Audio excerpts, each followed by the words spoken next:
Hey folks, before we start, we wanted to check in about the language in the Realness. You're going to hear some offensive words, especially F-bombs and N-bombs. Our team talked a lot about how to handle this, and in the end, we've struck a balance between recognizing how loaded and offensive that language is and telling Prodigy's story the way he told it. Okay, here's our show. So where are we going to start? Where should we start? Vegas? Let's start in Vegas. June 17th. June 17th, 2017. We're downtown, right on the strip at this outdoor stage. Thousands of people in the audience. And this group has just walked out to perform. Their name? Mobb Deep! Yeah. Everybody sworn out. Mobb Deep is this hip-hop duo. It's these two guys, Prodigy and Havoc. They were huge in the 1990s. And when they come out on stage, they jump right into Survival of the Fittest. The first few lines of that song are trademark Prodigy lyrics.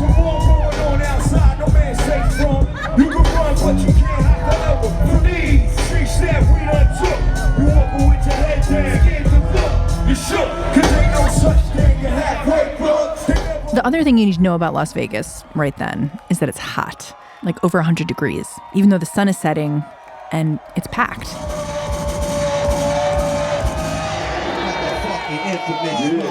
Prodigy and Havoc run through a couple of tracks.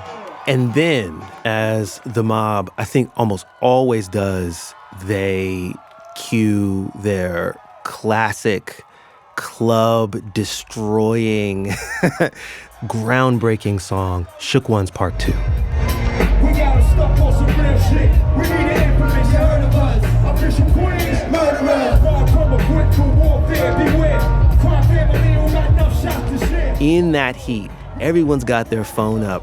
Prodigy and Havoc are rapping the songs, and they could turn their mics off and do the whole song. The crowd knew every syllable. Like they supposed to. They come around. But they never come close to. It's clear at the end of Shook Ones that they left it all on stage. Oh yeah. Yo, one love, y'all. We love y'all.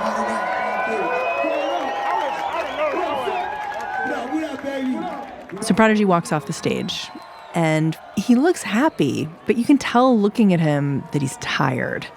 And that's a big deal, because he has sickle cell anemia. And the thing about sickle cell is that when you exert yourself the way Prodigy just did, get up on a stage in the baking heat, it can make you feel terrible. Normally, your blood cells are these flexible little discs. They can squeeze into capillaries. They can transform almost into like a liquid. But sickle cell makes your blood cells stiff. They cut off circulation to your bones and your organs. This is what makes sickle cell really painful. But for anyone who works with P, all of this is kind of normal. I wasn't like too alarmed. I was like, all right, okay, we got to go back to the hotel, because that's what we usually do. He might get sick. We'll go to the hotel. He'll go to the room, he'll, take his meds or whatever and relax. And then the next morning, he's up and we gone. This is their DJ from that night. His name is Ski Beats. These guys have been working together for years. So I said, yo, I'm rolling with y'all.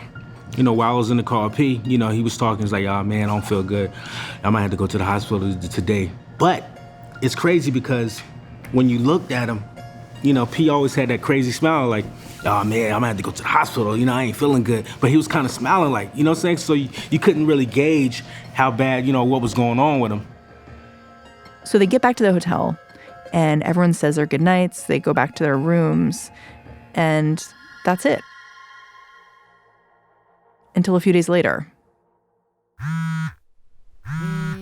Everybody's on the phone. When P's friends around the country start getting these calls. No fucking way possible. He's dead. He's on tour right now. They're doing the show. I refuse to believe this shit. What are y'all talking about?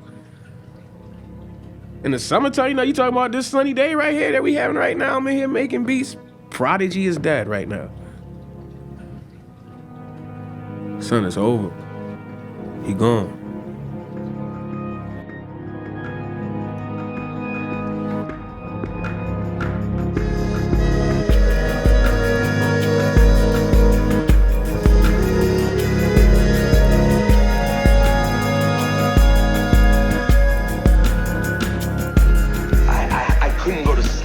about finding out if it was true. I still can't believe it. I just still can't believe it. I just want to say, rest in peace to Prodigy. When Prodigy died last year, everyone was stunned. This was the death of a father, a brother, a great friend, a hip-hop legend. But what we discovered was that P had full-blown medical crises throughout his career, all over the world. Those days and weeks in the hospital, lying in bed, in pain, they not only changed P as a person, they changed his entire approach to hip-hop from the very beginning. The first thing when I asked him, I said, yo, kid, why you want to do this for? The first thing he ever said, he said, because I got sickle cell anemia and I'm gonna die. I don't know when, at any time it could happen, so let's get it.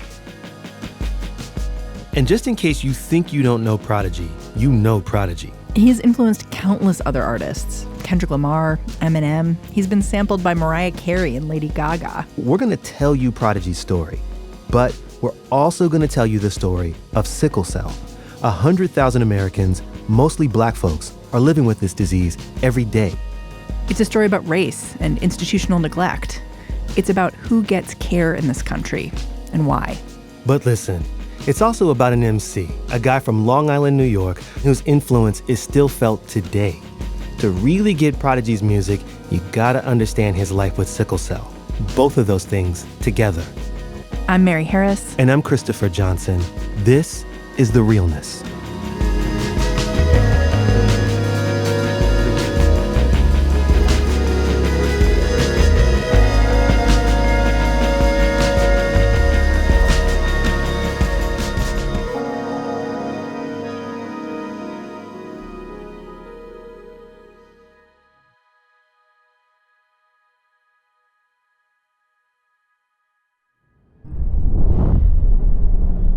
My life before hip-hop was just pain. Like, sickle cell was my life before hip-hop. You know what I mean? I ain't really have no life. That was it. You know, I'm growing up and just, that's all I knew was just being in a fucking hospital all the time. And then music, you know, the aggressiveness of it just attracted me to hip-hop because I was angry inside. I was an angry kid because of the sickle cell and so I liked the anger in hip-hop. So that's what attracted me to it. That's what made me want to do it. It helped me get my aggression out.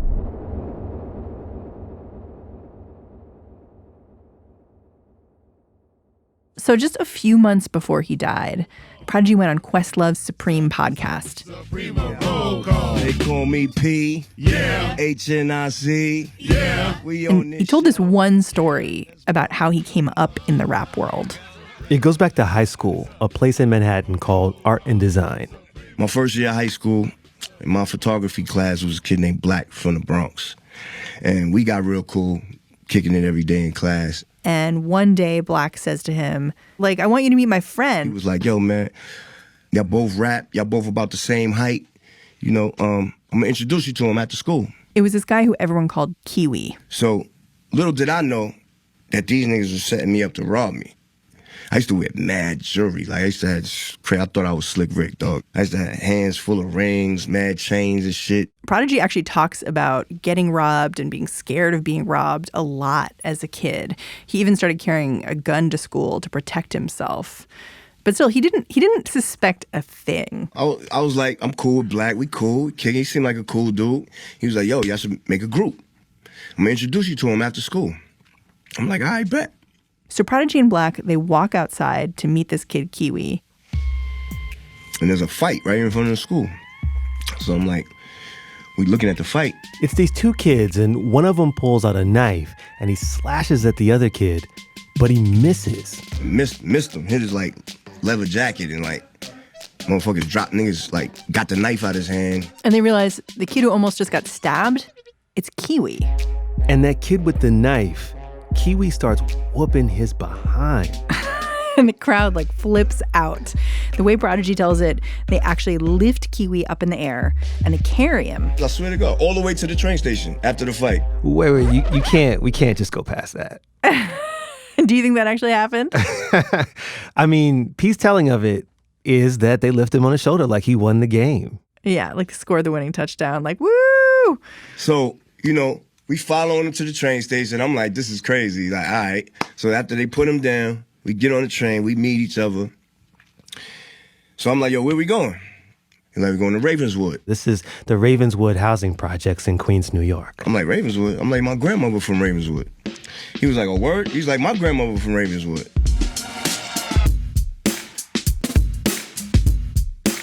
Nowadays, this guy Kiwi, he goes by Havoc. And it's kind of crazy. This is the dude that was supposed to rob Prodigy. And they end up as these lifelong creative partners, rocking crowds all over the planet and making gold and platinum albums. This was that dude. That was it. We just got cool that day. You know what I'm saying? And we started making songs immediately. We just clicked. You know what I mean? We became really close friends and getting into mad trouble together. This is where Mobb Deep started, on a train into Queens after school one day. After I met Hav, you know what I mean? And we started getting real cool and we started being like, all right, this is, we got something. I mean, we made like 50 songs immediately. And we just started pushing forward with it. Like, man, you know what? Fuck school. Let's do this.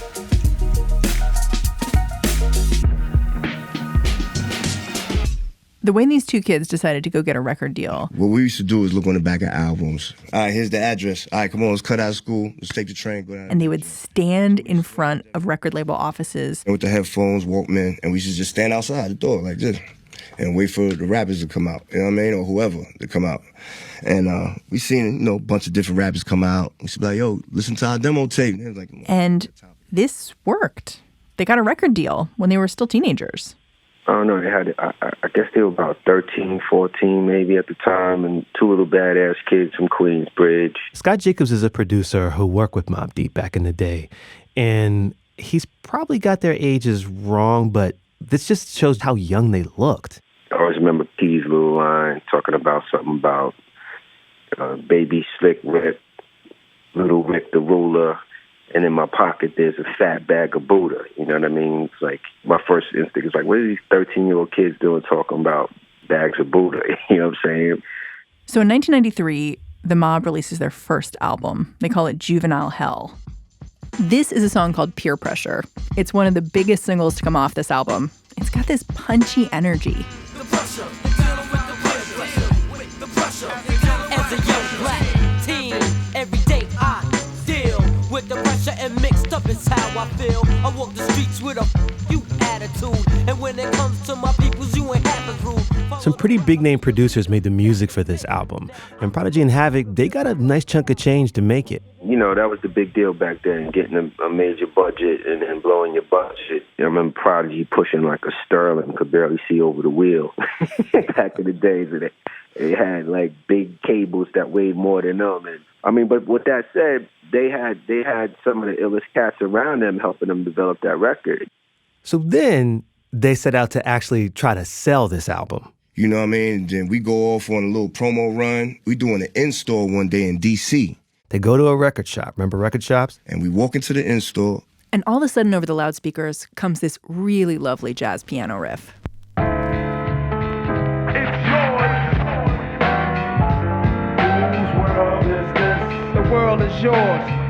The song is called The World Is Yours. And the way the MC comes on the mic, boy, it's just fire.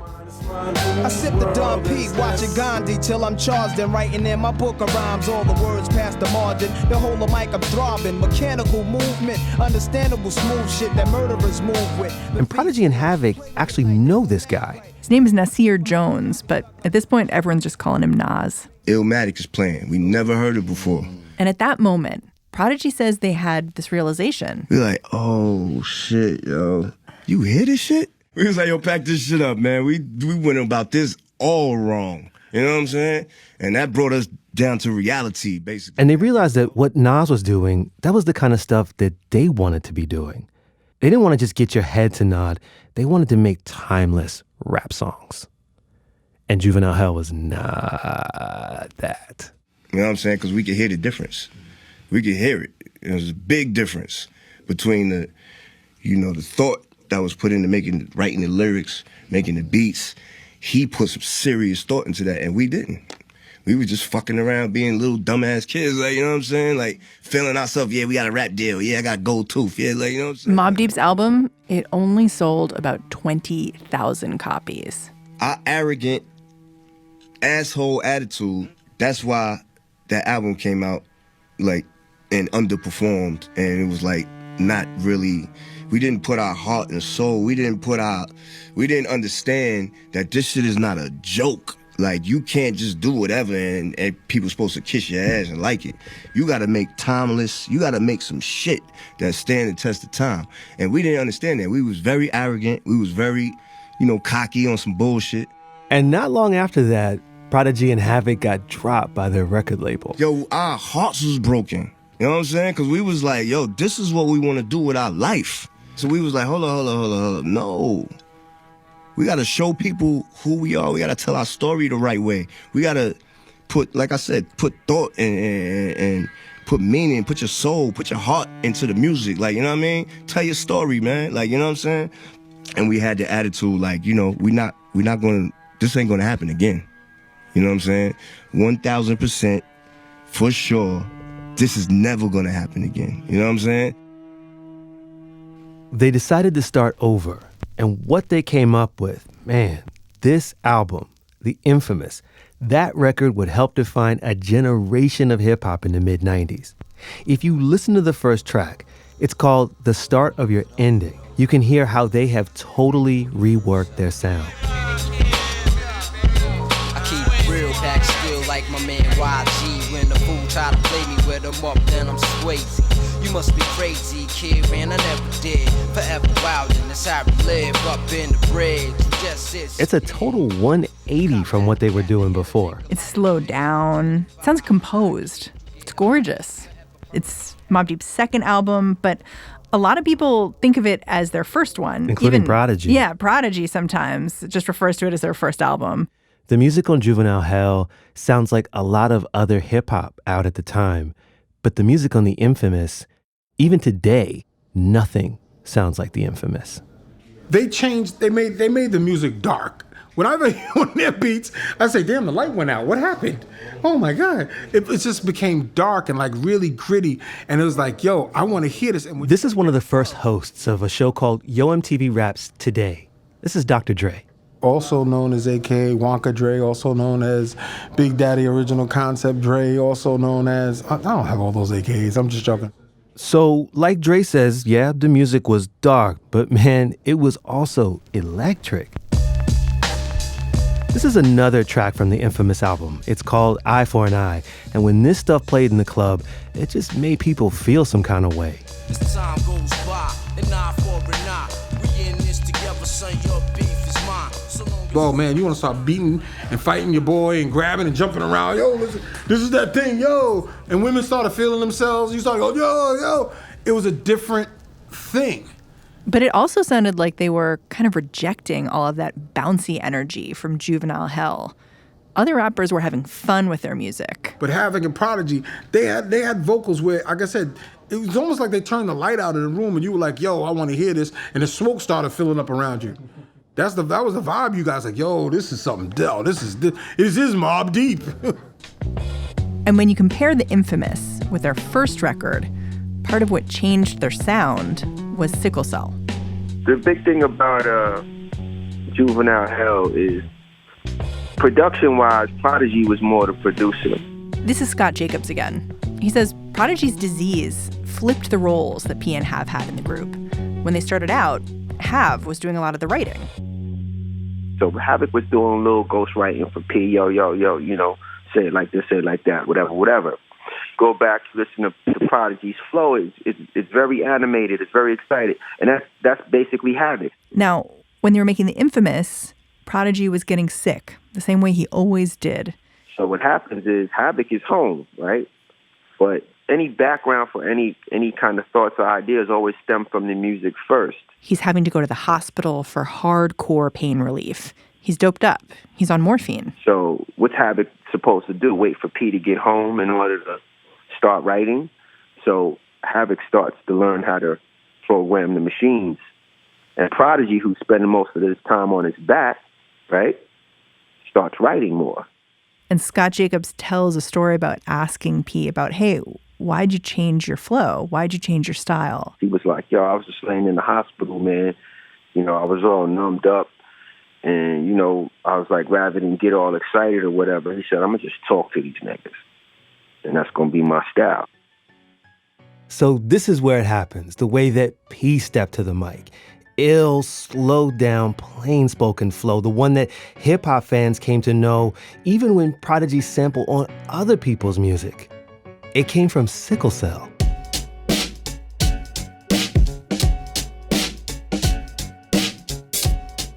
The Infamous sold 500,000 copies in just 2 months. The Mobb toured Europe and the whole U.S., both coasts. And back then, when Mobb Deep went on tour, they brought the whole crew, sometimes close to 24 heads. And on the road, all of those guys got to see a side of Prodigy that they'd never seen before. He was like sitting in the chair like this, yo, call the ambulance. Like this.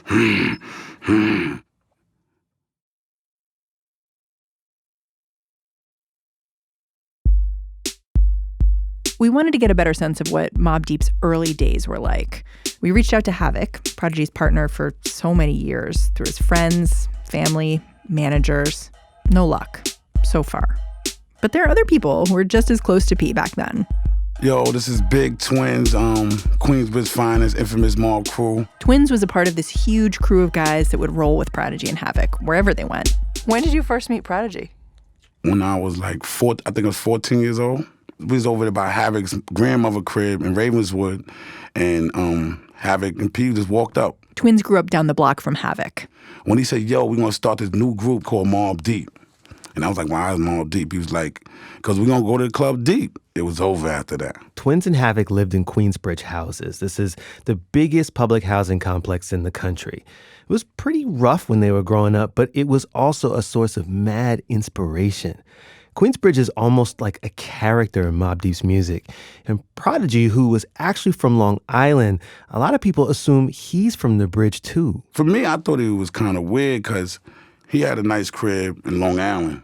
You know what I mean? But he didn't want to be there. He kind of wanted to be in Queensbridge every day. So he used to be in my mom's crib, sleeping at my mom's crib all day. That's where he used to be at, all day. He just like, yo. That Queensbridge love, you could hear it in the music, but you could also hear it in the fact that the Mobb brought people like Twins up with them. It was perfect. I used to have the whole hood in the studio, you know, just to give that energy. And when we went to the club, when we go to the club, they get in a limo, and I say, I'll meet y'all there. So I get on the train, I go to the hood, come on. 35 of us, and we all take a train, and then have a P and meet us at the front door and get us all in. You know what I mean? That's how I used to do it. Well, I was trying to make the image. So Twins was at the studio. He went on tour with Mobb Deep. Super fun. You know, we go to the club and perform, bag some shorties, bring them back to the hotel, do what we do. You know what I mean? When did you realize P had sickle cell? That's crazy, 'cause I didn't know for a while. I didn't even know what sickle cell was. I never even heard of that. Seeing the pain he was in, that was crazy, yo. Do you remember what it looked like? I've actually never seen someone. Man, I was in North Carolina, Mobb Deep and Fat Joe and Big Pun, and me and him was sharing a room, and he had, P was saying he was not feeling so well. You know what I mean? Because I had brought a girl back to the room, and I'm messing with her, but he's kind of sleeping, you know what I mean? So they go to bed. The next morning when we wake up, like he breathing hard, and you know what I mean? I'm like, you good? And he says, I need my medication. I need my medicine. Please get my medicine. And that was my first time seeing morphine. I never seen it. The pill is like, it's nothing. It's like a grain of salt. Like, you know what I mean? It's so strong too. So he took that, and he said, let me see how long it takes, you know what I mean? And then I left out. When he comes back, Prodigy's even worse. Full-fledged. He was like sitting in the chair like this, yo, call the ambulance. So he's like panting? Yeah. He's like this. You know what I mean? He's rocking in the chair like this. And And he says, I need you to call an ambulance. You've got to call an ambulance for me. But the ambulance took a while, so that's when we started talking. he just sort of sits with him and he says, listen, I know this isn't the time to ask you. I even said, my bad, I don't want to ask you, but how it feels, son? And he was like, it feel like my bones are burning. I was like, burning? He like, yeah, it feel like my bones is on fire. I was like, that's what sickle cell feel like? He said, I think all of Prodigy's friends had this moment with him where they asked, like, what does this feel like? Nobody never seen P get sick like that, to that level, but the family, you know what I mean? So eventually the ambulance gets there and all the other people they're on tour with start coming out of their rooms to see what's going on. Everybody start coming in the hallway because it's like, what's going on? And then Big Pun came in the room and Fat Joe, and they seen it. They couldn't believe it. They could not believe the pain he was in. He is screaming in pain, but he has no way to get to the ambulance. He can't move.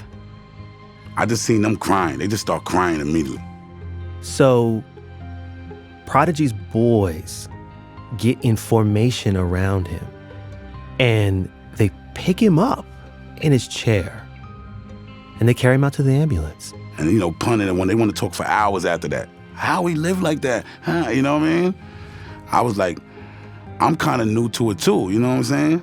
I never knew nothing about it either. How did that change the way you saw P or thought about him or thought about his life? Oh, nobody can get near him. You already know. We in the club, we in front, he behind us. Nobody can get nowhere near him. That's how I always was.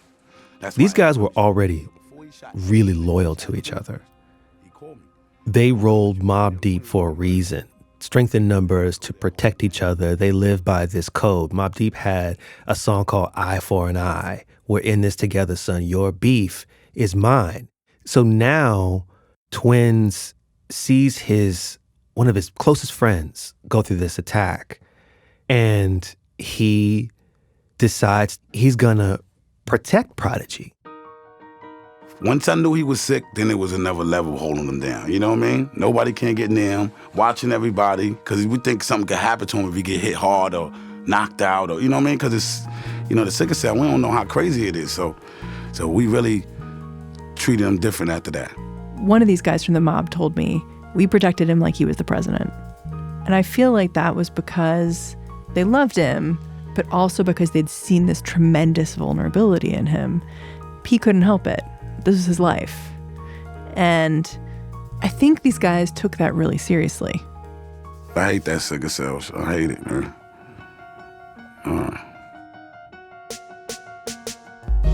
Next time on The Realness. When Prodigy was born, kids with sickle cell weren't expected to make it to 20. And then doctors and activists took this obscure, misunderstood disease and made it so urgent, even the president had to pay attention. Watching him and his pain going through what he was going through, and it's just those movements, I couldn't feel that, man, but I felt it. That's like something you can't feel.